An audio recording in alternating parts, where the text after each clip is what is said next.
Hi, everyone. Welcome to the first episode of Through the Back Loop podcast. My name's Peggy. I'm really new at this. I've never done anything like this before.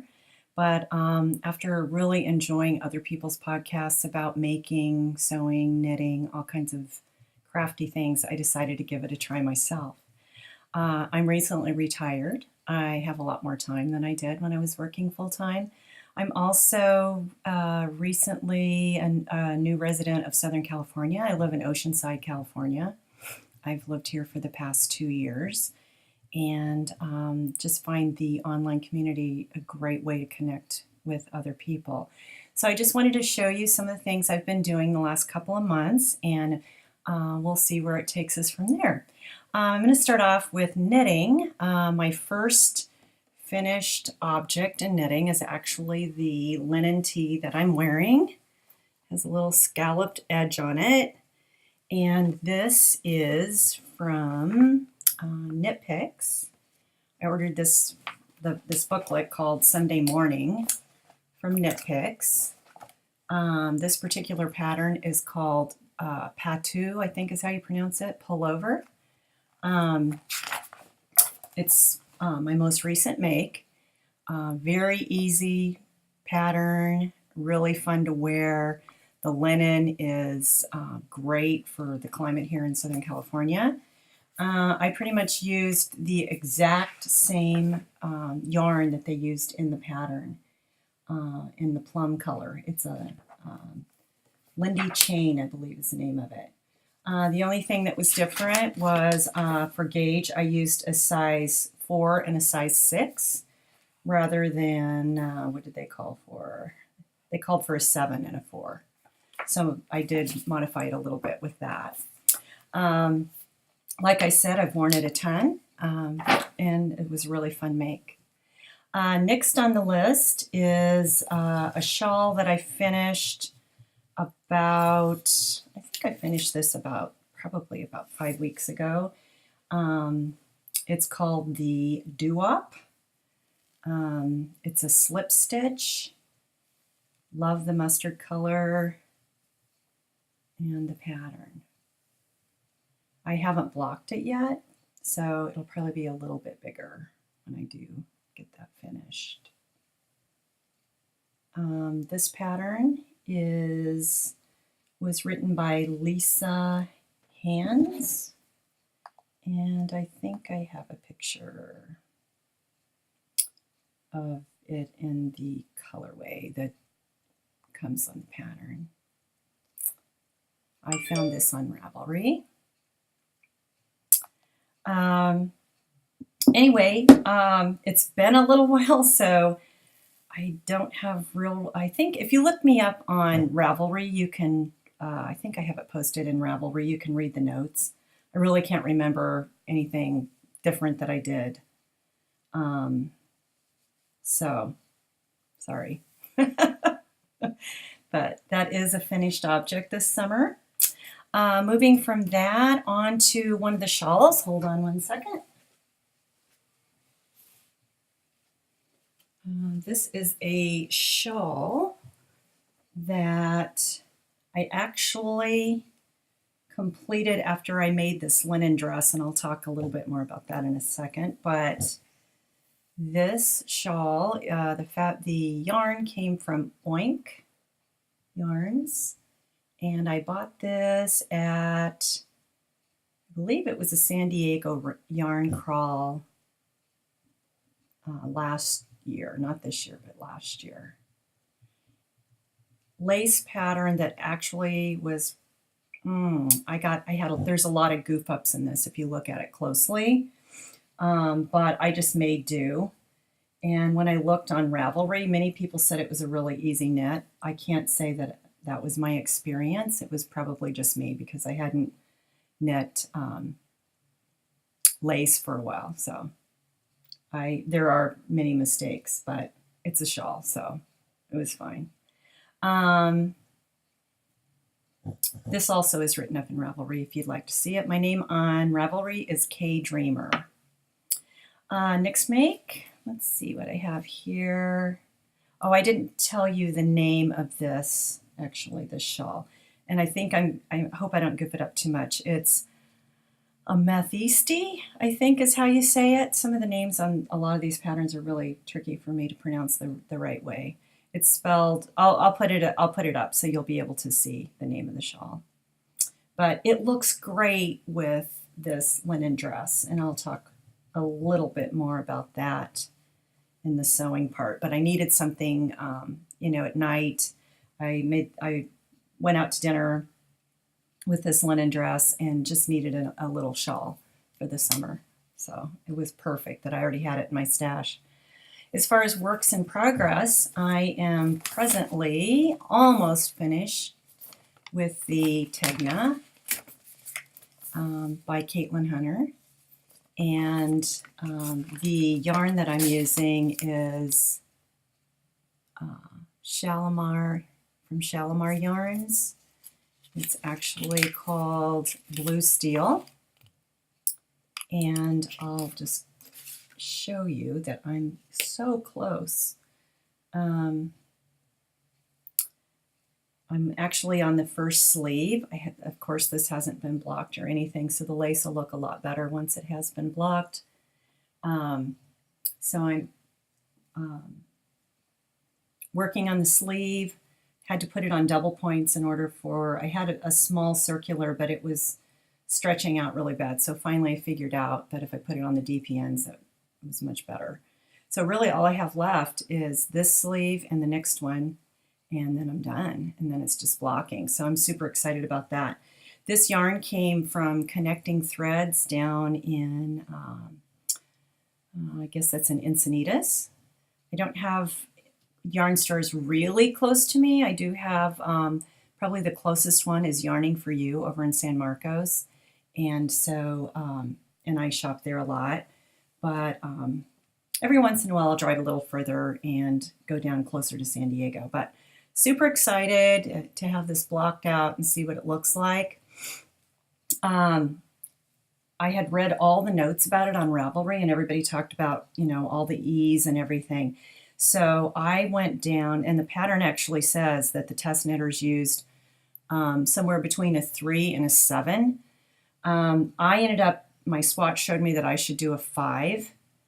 And so I did the lace on a 5. And then the fabric, I was worried about it being a little too see-through. So I switched to a 4, or what I thought was a 4. And then it turns out, as I was putting my needles away, I realized that it was actually a 3.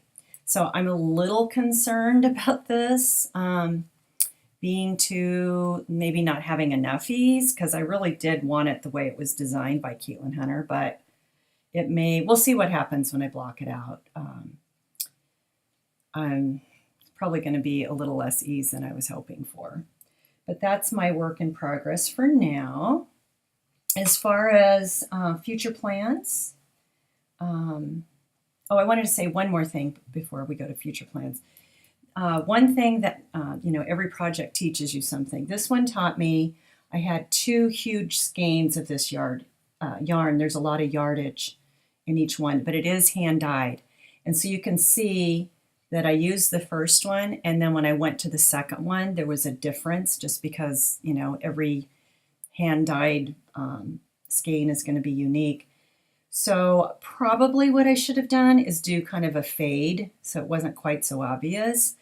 But I also think when I block it that maybe some of that will fade a little bit. And actually, I don't even mind it. It kind of looks like kind of ombre sort of, so I'm okay with it.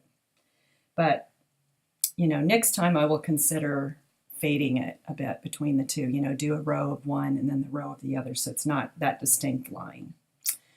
Okay, so as far as works in progress, that's what I'm working on and almost done. Future plans. The first one is in this project bag that I actually made this summer. Totally fun. It's a free pattern by Noodlehead. If you go on her website, really easy to do. And I love project bags because they, keep everything nice and contained.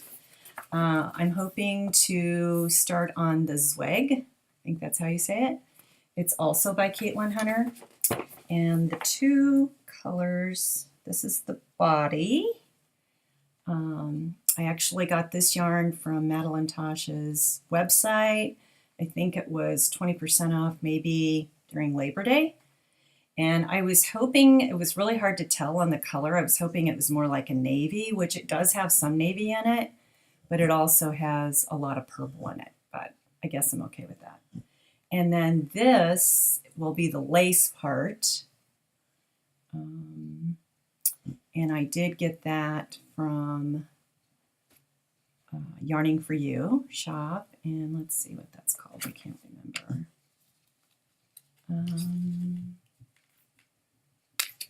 It's called Candy Skein, and it's hand dyed, and so cute because they give you a little piece of candy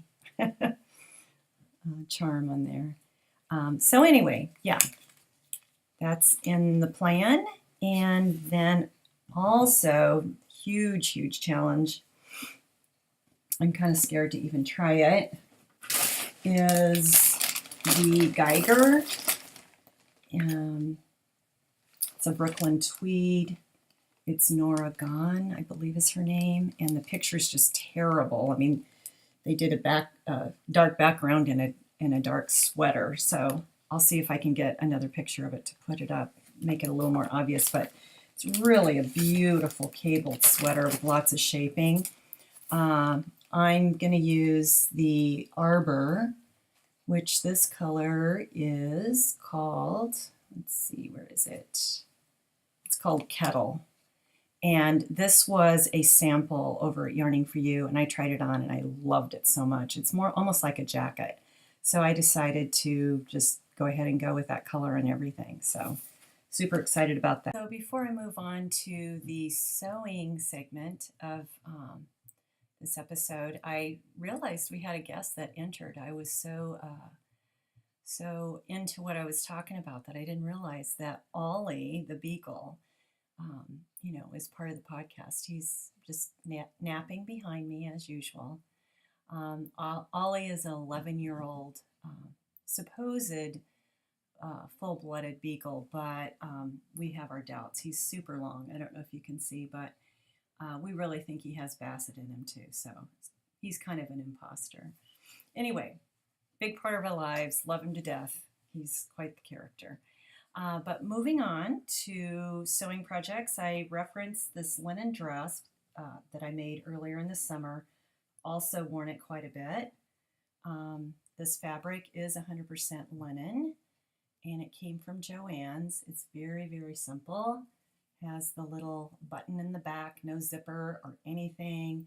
Has the just bias bound edging for the armholes, which I used the tutorial from Tessuti to make the bias binding, which was great because then I could do it out of the same linen instead of just binding and trying to get it to fit on there. This pattern actually is one that I've used quite a bit. Simplicity 1694. I have made, let's see, this version and love it. I wear that all the time, that particular top. And so what I did is I just kind of lengthened it to turn it into a dress. So it was very simple. I've made it so many times that I know exactly, it's fitted, fits perfect. The linen's perfect because of, again, the hot summers here in San Diego. This fabric just came from Joann's, and it's been washed a ton. I've worn it quite a few times. So, it held up pretty well considering. I think it was even more beautiful when I first got it from Joann's because it had more of a gold fleck in it. And with all the washings, it's not as gold. But with the shawl that I showed you earlier, it just works out great. So I've gotten a lot of great use out of it. Another pattern that I just did recently is the Lander. I actually made the shorts rather than the pants. And this is kind of a working muslin. I didn't want to spend a bunch of money on fabric until I knew that it fit. But I made them out of this twill, and I'll put up some pictures that show it on. Um, this fabric is wonderful. It's twill by Robert Kaufman. I actually got it at Fancy Tiger Crafts in Denver. I used to live in Denver, and I'm still mourning the loss of being able to go to Fancy Tiger whenever I feel like it. But it was really fun. The pockets are lined. I learned so much with these. I had never put on, jean buttons before. Um, I really had not made anything even close to a jean or anything like that, but True Bias has such great patterns. Really detailed, really easy to follow. Kelly has a sew along, and so every step of the way is so detailed. It was so great. I looked at that sew along on her website a lot. I ended up making the size 2 without any modifications. For the shorts, when I make them again, my only complaint is I'm not used to wearing. I wish I would have made them just a tad longer, even half an inch or an inch longer, because I usually wear my shorts longer, and so I have kind of a tan line. And next time I would make them longer. But I actually was just recently back in Denver visiting some friends and got to go to Fancy Tiger again, and got enough fabric. See, you can do the shorts. These are kind of like, what I don't know what you call that version. It's just a shorter version, almost like a culotte. And I'm going to do the long version. And I got enough fabric to do that. So probably won't do any modifications at all for the size 2. So I also was so happy about this because my daughter, said she liked them and asked me to make her a pair. So I made her a pair too. And that was like the biggest compliment I could have gotten. So I was thrilled with that.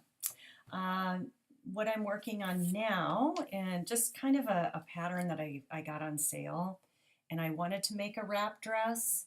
I'm kind of behind the times because summer is quickly passing us by, hoping that because it's Southern California, I'll be able to wear it longer into the year. But I'm going to do a just kind of a mock-up of, I've got some really cheap knit fabric because I have a feeling this is going to run kind of big. So I'm going to do a mock-up first, and then after that, after I get the fit and everything where I want it, I've had this knit fabric for a really long time, for a couple years, and hoping to do the knit wrap dress in this fabric. It's got big butterflies on it, so we'll see how that goes. Another project, big project, sewing project on the horizon is I hope to do the Sapporo coat. I've only made one coat in my life, and that was, really slow going. It was super rewarding when I was done with it, but I do know that it's a project that you really have to take your time and really have to make sure that you're doing things right every step of the way. My son lives up in LA, and I recently went up and went to the garment district. I got to go by Mood, the new location, and I found this great twill. It's wool, or it's not twill, it's like a tweed wool, 100% wool. So that's what I'm going to use for the outer part of the coat. And then I found this for the lining, and this came from fabric.com. Honestly, I can't remember. I'll see if I can figure out exactly what this lining is called. I think it's just polyester, but I thought those two together would look really great. So we'll see how that goes. Some other things that I'd like to talk about on future podcasts would be, or future episodes. I'm also a spinner, and October 1 is starting Spinzilla. And so I'm hoping that'll really inspire me to get my spinning wheel out and kind of, um, get it tuned up and oiled and actually do some spinning because I haven't done that for a while. I'm also a quilter, and so in future episodes, I'll show you some things about my quilting. Thank you so much for watching. Really appreciate it. Give me a like and subscribe. Thanks again. Bye-bye.